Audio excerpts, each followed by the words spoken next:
第17屆消費權益新聞報導獎校園組別最後入圍名單：中文大學長安後浪，中文大學 Cancer Therapy Effective but Out of Reach， 中文大學 Fix It， 浸會大學蚊型生活，居所比停車位仲細，係種乜嘢體驗？浸會大學商戶擅自使用正版正貨承諾計劃標誌。恒生管理學院食物營養標籤立法。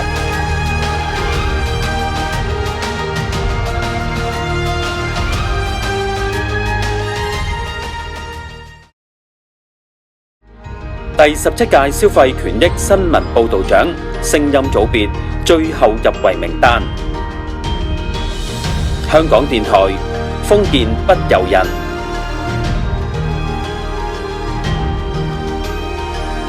香港電台求電無門，商業電台財務中介營運解構，商業電台一手樓市場怪現象，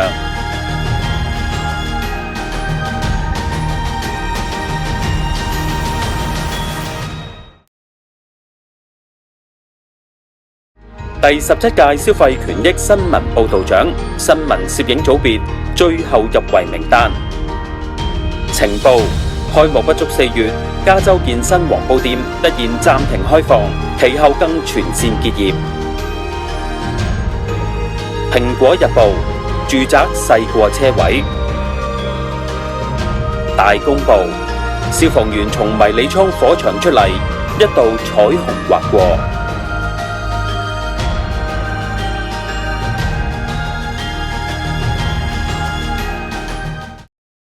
第17屆消費權益新聞報導獎影像組別短片最後入圍名單：有線電視家用微針盛行，皮膚受感染個案增；有線電視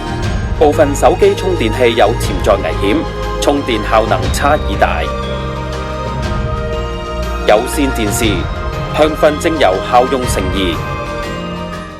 第17屆消費權益新聞報導獎影像組別長片最後入圍名單：TVB 盜網、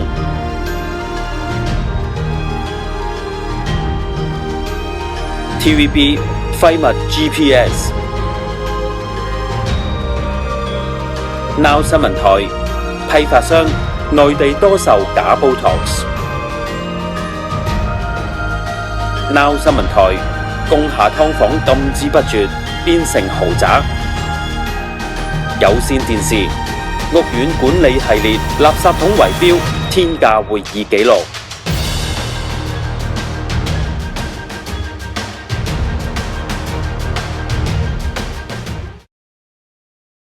第17屆消費權益新聞報導獎文字組別新聞、特寫、評論最後入圍名單：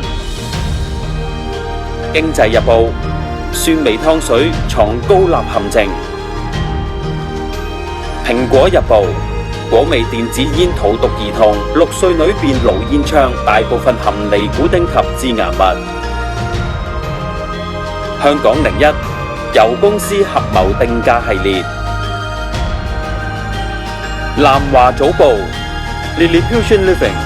Tiny Flats Big Problem；大公報廚餘再生系列。第17屆消費權益新聞報導獎文字組別調查報導最後入圍名單：明報領展停車場系列報導；明報迷你倉工廈系列；香港01殘疾院舍黑幕系列；